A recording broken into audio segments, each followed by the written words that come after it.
What is going on, everybody? Welcome back to the F1 2016 Manor career mode with me, Tom. As you can see, we're here at the very star-studded Monaco Grand Prix, and prior to this weekend, as you can see on the left-hand side of the screen there, it is Red Bull's turn to make quite a few upgrades, 3 upgrades in fact, and that actually moves them back ahead of Williams into 3rd place, and they're pretty much level with Ferrari now in the battle for 2nd, so expect them to be at the front, possibly challenging as Mercedes is stronger challengers, considering the fact that it is Monaco and Red Bull usually make a car that's very good in terms of its downforce, so could be pretty close between those two teams. We'll have to wait and see. In the meantime, for us, we're probably going to have to wait until after practice before we can make another upgrade, but let's get into practice right now. If there's one thing Formula One's most famous and challenging circuit probably didn't need, it was a damp and slippery track surface. It's time for a very tricky free practice session then, ahead of this weekend's Monaco Grand Prix. Lowe's hairpin is the slowest corner of any track on the Formula One calendar. It's taken at just 48 kilometers an hour, but provides a stunning view on the first lap as the entire grid bunches up and tiptoes through the corner, hoping not to leave any carbon fiber parts behind. This is such a tight bend that a special steering rack is used just to get around this very corner, as the cars would not normally be able to make the turn. There is the possibility of overtaking through Lowe's, but more often than not, you'll end up damaging your car. Alright, welcome to Monaco. As you can see, very similar to Spain in the fact that we've got a wet start to our first practice run. As you can see, we're going straight on to track acclimatization. As always, I just thought it's the easiest one out of the 3 programs, with tyre wear and the qualifying pace probably going to be run in the dry. As we come around the final corner now to finish our first lap, as you can see, we didn't get we got the green total straight away. We passed the original total, but we've been set an even higher total in order to obtain the possible purple score as well. And we actually weren't able to beat it for the 2nd lap, but then on the final lap we were able to get the purple score that we needed to get the maximum number of resource points, as you can see right there. And for me, that was the end of practice 1, because the rest of the session was pretty much wet, with the only exception being 5 to 10 minutes at the end, which I didn't think was enough time to get a good tyre wear testing, so I waited until practice 2. As you can see, we're on the final lap here, under a little bit of pressure from our teammate behind, which is why I've made a mistake and cocked up the last corner there, Raskas, or the second last corner, because that's the last corner just there.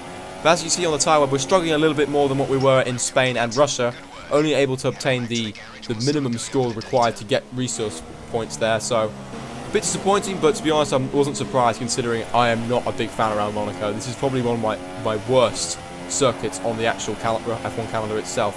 As you can see there, we managed to get a purple lap timer on the qualifying test, so that was pretty much quite a lot of luck involved in that, because the second 2 laps were well off the pace compared with the initial lap time that I needed to beat in order to get the first set of resource points. But as you can see, we're now on the research and development tab on the computer, and I actually decided to go for the drag upgrade because of the fact we've got Canada and Azerbaijan coming up in the next 2 races, which both require massive amounts of straight line speed, especially with the long straights there. So we need to make the car a little bit more streamlined for that, and I think we can hopefully get the downforce a bit later on, and hopefully in time for Austria and also our home Grand Prix at Silverstone, and possibly then for Hungary as well. But let's get into qualifying now. Let's hope we can get as high up the grid as possible. I'm quite pessimistic for this particular qualifying session coming up. Here we are at one of the most difficult circuits on the racing calendar. Welcome to Monaco for today's Formula One qualifying. This is the kind of track that eats rear tyres for breakfast, or so I'm told by more experienced drivers than myself. Well, tyre management is key here, specifically the rears. It's all too easy to overheat and wear the rear tyres as they are punished out of the low-speed corners. Most teams won't be able to avoid some kind of issue here, especially the teams that are running less downforce. Alright, here we are in qualifying, ready to begin our first lap in Q1. As you can see, we're using the Ultra Soft tyres. It's actually the first weekend of us using the Ultra Soft tyres. So you guys remember, this is the first year with these brand new Ultra Softs as well. And for the first lap, I decided just to put a lap on the board because I seem to perform a lot better when the delta on the right hand side of the screen is there. But unfortunately, because this is the very first lap of the actual session itself for us, that means the delta isn't actually there on the screen. As we come across the line, it's a 1:18.5 for now. As you can see, we're currently P4, but we do actually drop all the way to the back row of the grid. As you can see there, we've gone out again for a second run, this time on another new set of Ultra Softs. As you can see, the delta is now showing on the screen there, and actually helped me out quite considerably around this particular lap. As you can see, we come to the end of the lap now. We're now currently in last, but as you can see, we're over a second up on the lap delta, so we should move up quite dramatically up the field. Yes, we've moved up 10 places up into P12, and that was good enough for us to get into the second part of qualifying. As you can see, that's the top half of the standings right there, with Verstappen being the fastest there. So possibility of Red Bull actually challenging Mercedes here. As you can see, we finished the session in P12 right there, with Nico Hülkenberg, Wehrlein, Marcus Ericsson, Magnussen, Palmer and Nasser all being eliminated in Q1. We then moved on into Q2, and again I just decided I'm just going to do one time lap on this session, just see where we end up, because I very much doubted we were actually going to get into the final part of qualifying, especially in this Manor car, considering my ability around this particular circuit. I mean, there are some guys that have been managing to outperform this car considerably around this particular circuit. Guys like Tim McMahon UK, if you guys have watched his F1 career mode in the Manor as well. As you can see, at the end of Q2, we ended up in P12, just behind Romain Grosjean there, with Kimi Räikkönen the only man in the top 10 to actually that will start the race on the super soft tyres. So he's going to have a very interesting strategy for the race here. If he can get actually to the front of the field, he can actually just hold everyone up pretty much and be able to control the race. As you can see at the bottom there, we managed to out-qualify Daniil Kvyat for the very first time since the rivalry started. So we've got a lot positive to take in as we head into the race itself. Motor racing has come a long way since the first Grand Prix of the early 20th century. We have faster cars, bigger circuits, highly trained drivers who've dedicated their lives to racing. But still, we return here. Still, it remains the most desired victory in Formula One. Still, we race the Monaco Grand Prix. The astonishing Circuit de Monaco is, for all intents and purposes, virtually unchanged since its inaugural race back in 1929. The faster cars of today, though, ensure the 19 corners past the casino and along the seafront remain as thrilling as ever. A 2.1-mile lap here takes us around an entire country, yet never more than inches from the race-ending barriers. And as the drivers start thinking about getting a good start and how on earth to get through Saint-Devote in one piece, I have to wonder, Anthony Davidson, if we might be seeing a safety car or two today. Well, you wouldn't exactly bet against it, would you? Statistically, it is pretty common, of course. About 80% of all Monaco Grand Prix will have at least one safety car. And that's despite the incredible work of the marshals around here, who you'll often see lifting cars out of the way just under the yellow flag conditions. The teams will always plan for the worst case scenario though, and they'll be making sure various caution periods are built into their strategy models for the race. No heroics into Saint-Devote, please. We're in amongst the pack and just need to stay in one piece. So before the off, let's remind ourselves of yesterday's qualifying session with a look at the starting grid. Lewis Hamilton lines up on pole position, with Nico Rosberg alongside. Looking down the rest of the grid, we have Verstappen, Ricciardo, Kimi Räikkönen and Vettel, Alonso, Sainz, Button and Valtteri Bottas, Grosjean and Manor, Daniil Kvyat and Massa, Perez, Gutierrez, Nico Hülkenberg and Pascal Wehrlein, Ericsson and Magnussen. Jolyon Palmer and Felipe Nasser starts from the back of the grid. And with preparations almost complete, let's head down to the track. Okay, here we are on the grid for our first Monaco Grand Prix. As you can see, we're looking at the race strategy and weather. The weather's going to be very consistent throughout the race, so it looks like we're going to be having a completely dry race. And in terms of the strategy, it looks like it's a one-stop, starting on the Ultra Softs and then moving to the Super Softs. So no need to use the hardest compound tyre in the soft tyre for this particular strategy. So that's quite beneficial if we're going to try and stay ahead of some of these guys and also be a little bit more competitive. The fact that we're using the softer compounds compared with the soft tyre. So fingers crossed we can get a decent start off the line and possibly try and get ourselves into a position very similar to where Jules Bianchi was back in 2014, where he was able to score the team's very first points 2 years ago now. As you can see, we're just behind Roman Grosjean, and we very nearly ran into the back of the Haas there. That would have been an absolute disaster if that had actually happened there, with front wing damage and also having to be having the formation lap completely abandoned. But fortunately for us, we don't actually hit him, and we'll be able to carry on with the formation lap. And we're about to assemble for the grid right now, so the race is ready to begin.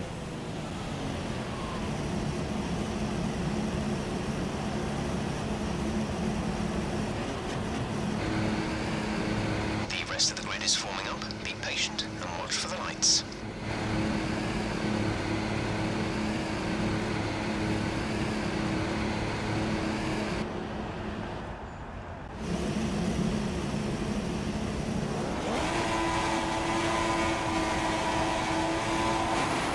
Lights out, and away we go. We've got a good start off the line and getting past Romain Grosjean immediately, but we've had to brake a little bit earlier into turn number 1 there without hitting the back of Williams of Bottas, and that allowed Grosjean to fancy a look up the inside into Saint-Devote. We were able to hold the position right there. As you can see, we're trying to have a look around the outside of Bottas, making a little bit of contact with the wall as we head towards Casino Square. And Grosjean fancies a look up the inside and then around the outside of Massenet, but then he gets hit into the wall, and there's almost all chaos behind there as we've got a yellow flag. So we're going to go on board with the replay of Romain Grosjean. As you can see, he's fancies a look up the inside there, loses a bit of his front wing, hits us again into Massenet, and then loses the second part of his front wing.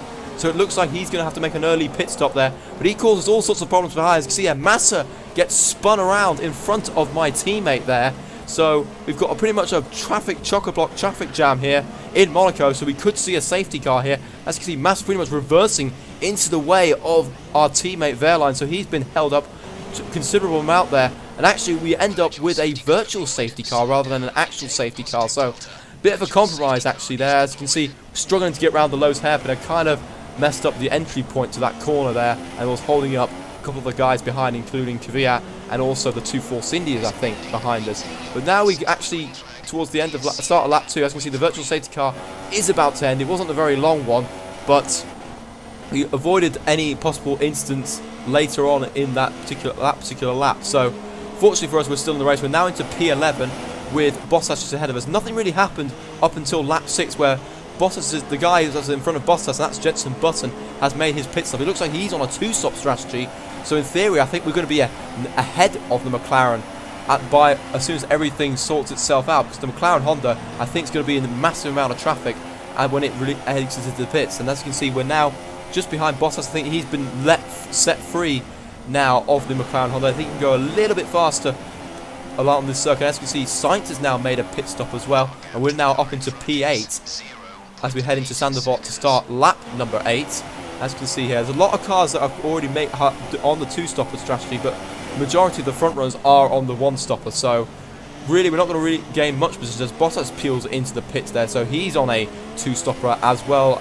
So it looks like myself, Kvyat, and then the Force India of Perez, I think, is just behind us, are all on the 1-stopper. As you can see, we're now on board with onto lap 13. There's a massive train of cars now that are behind us. That's primarily because a combination of the tyres starting to go off, and also the fact that I haven't got a car in front for me to gauge when I can brake into the corners, which has then cost me quite a few bits of time, particularly in the middle sector where I've been struggling the absolute most. You can see we're now on to lap 16. This is actually our pit stop lap, going a little bit wide into Raskas there, so we could have easily opened the door to Kvyat overtaking us. As you can see, we're coming into the pits now. He is right on our tail here, and there's also a Force India in the pits as well. So it's going to be a little pit stop battle between 3 teams here as we come into the pits for our only pit stop of the day. As you can see, it's a little bit sluggish from the team there, and that's going to cost us, unfortunately, as we get held by Kvyat and Hulkenberg both being released a little bit earlier down the pit lane there. So we've lost 2 places there. I think we might lose a couple more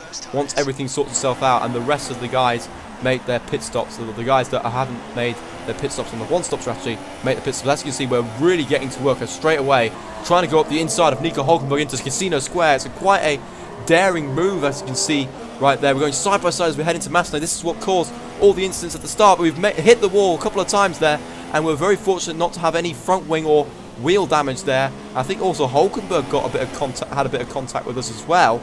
As you can see on the replay on board with Hulkenberg, so you see a little bit of our front wing hits the side pod of Hulkenberg there, but both of us get away with it fortunately, and we're able to both continue as we now start lap number 18. As you can see, that's our teammate Wehrlein. We've still managed to stay ahead of him, but unfortunately we've lost out to the Force India of Perez. So we're going to have a little scrap with the Force India here. We're looking to try and make a move similar to what we did with Hulkenberg. We're too far back unfortunately, and we'll have to sit behind the Force India for a little bit longer before we can make an actual move on him. But the thing is, we actually managed to stick with the Force India for majority of the time. As you can see, we're now in the DRS zone of Perez, as you can see there, as we start lap 19. Think about possible move up the inside to Sandoval, but there's not enough room there, and I have to back out of it there, unfortunately. So we stick behind him for another lap at least. As you can see, we're now heading into Mirabeau right now, as we're having a fancier look up the inside, possibly. As you can see, there's some smoke coming out of Perez there. I thought he was actually having an engine failure, but it's actually just a lockup, I think, that he was suffering from there. So he must have broken a little bit too late into that corner, and that's cost him a little bit of time. As you can see, he now pulls away from me a little bit as we come through the section which I completely can't stand, and that's the Portier and Lowe's hairpin section. We head up towards the Nouvelle chicane. This is actually, I'm really good on the brakes here. As you can see, we're getting really close to the Force India Perez. Had to duck out a little bit there, and Perez has actually hit the wall a little bit, and we're now going side by side as we head up towards Tabac here, and we're going round the outside. We're still side by side as we come through the corner before we head into the two chicanes. As you can see, we've managed to make the move stick, and we're up into P11. What a move that was. I think, to be honest, I had to take a little bit of avoiding action because of how slow Perez was going through that corner, but then Perez then essentially commits suicide by hitting the wall himself, and that's costing him quite a bit of aero performance, especially around that corner of Tabac, where you need a little bit of downforce around that corner to take that as quickly as possible. As you can see, we're now on to the end of lap number 20. As you can see, we've got another car, I think that's Carlos Sainz in the pits, making his second pit stop. So he's going to be behind the train of cars that are eventually forming behind me.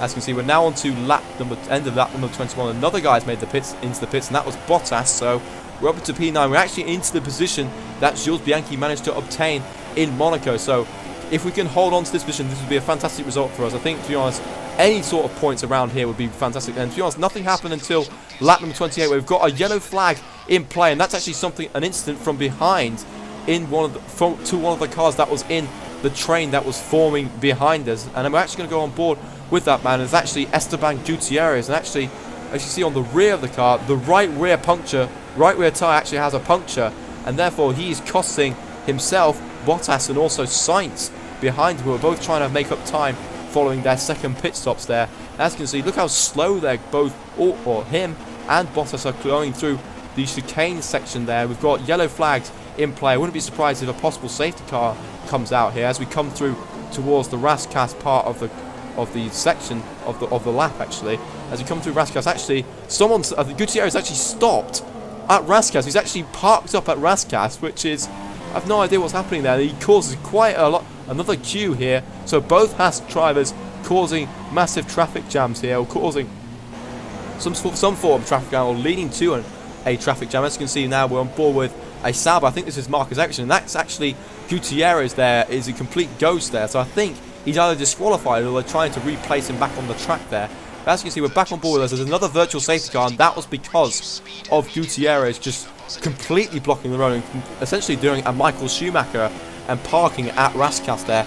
Once again, though, the virtual safety car wasn't that long. As we come to the end of lap number 29, the virtual safety car is now over. And we've actually managed to pull out a little bit of a gap over Perez, who's now in P10, who's got a little train of cars behind us. But unfortunately for us, he actually begins to close the gap as we begin to suffer from tyre wear issues, especially the front left. As you can see, the tyre wear percentage is very, very high, in the 70% range. So we're going to be in real trouble as we head up towards the final few laps. You see, Perez is right behind us, and also in this train is also his teammate, my teammate Wehrlein, I think Sainz, and also Romain Grosjean and Valtteri Bottas, who both made up the time that they lost behind the Haas of Gutierrez there. As we now come onto the second last lap, as you can see, Perez is really right on us here. He could possibly make a move down into the Nouvelle chicane, but I very much doubt it, considering the braking we were able to do into the Nouvelle chicane. We go to the inside anyway, just to make sure Perez doesn't try anything drastic, considering what he did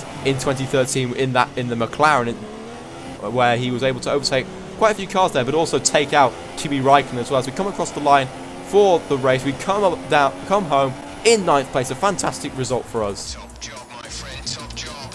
I was a bit worried about this one at the start of the weekend, but you've pulled through. Thank you. Brilliant stuff from Mercedes today. That's another historic win. Welcome then to the podium, our top 3 drivers. What a great effort from them today in a very difficult race.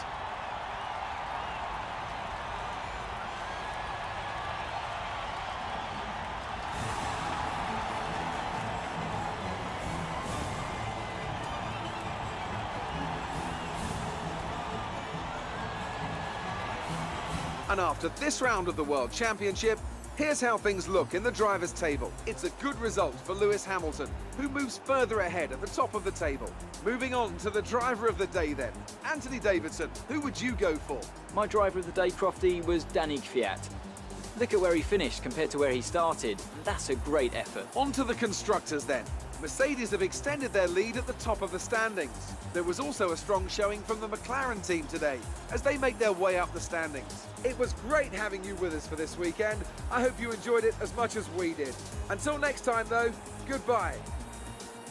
So confirmation of the results there. It's another Mercedes 1-2 with Hamilton ahead of Rosberg. Raikkonen in 3rd place there, so making up ground from his 5th position starting point. Vettel in 4th, Alonso in 5th for McLaren. Fantastic result for the Spaniard there. Kvyat in 6th, as you heard from Anthony Davidson, he was the driver of the day.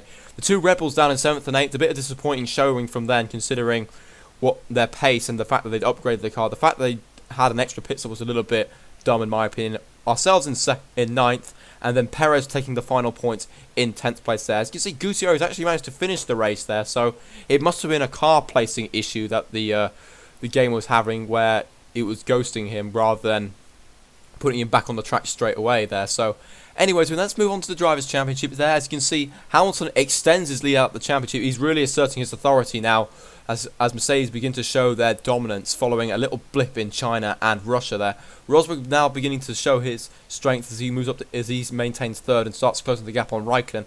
Then further down there, Alonso now moves into the top 10 following his best result of the year, finishing in P5. He's now into 9th. And then the Constructors' Championship, as you heard there, Mercedes are extending the lead at the top, with McLaren Honda, the big movers, moving up into P6 ahead of Force India, ourselves, and Haas F1. So we've dropped another place, but that was pretty much expected at some point. I was expecting teams like McLaren, Force India to beat us around the overall season, but if we can beat Renault and Sauber, that's the main aim for us, to be honest. The fact that we've got 14 points and they've got to score those points and get more, outscore us through the rest of the year, if we're in really good shape here. And the fact that we managed to increase a little bit of advantage over Haas there, but I expect them to fight back in a future race there. As we're now going to cut to the rivalry page, as you can see, we unfortunately have lost the rivalry to Kvyat, but to be honest, it was a really unfair fight between myself and Kvyat, considering the fact that his car is a lot better than ours, and considering the fact that Toro Rosso have been upgrading the car as well. So disappointing there, and we do lose a point in the actual driver position progress there, but the fact we've got so many points in hand means we stay in the purple there. As you can see right there, we've managed to get 3 +1s compared to 1 -1 there, so hopefully we get a new rival, which is probably someone we can actually beat next time out in Canada. But anyways, unfortunately we don't have enough resource points to make another upgrade, so the only upgrade we're going to be having ready for the next race is the drag. So hopefully that will make our car even quicker through circuits such as Canada, Azerbaijan, Austria, etc. All the power tracks that we're heading up to in the next few races. But if you guys have enjoyed this episode, please like, comment, subscribe. Please comment if there's anything I can do to improve the series as well. And I'll see you all for the next race, where we take a little break from the European rounds, where we head off to the North America for the Canadian Grand Prix.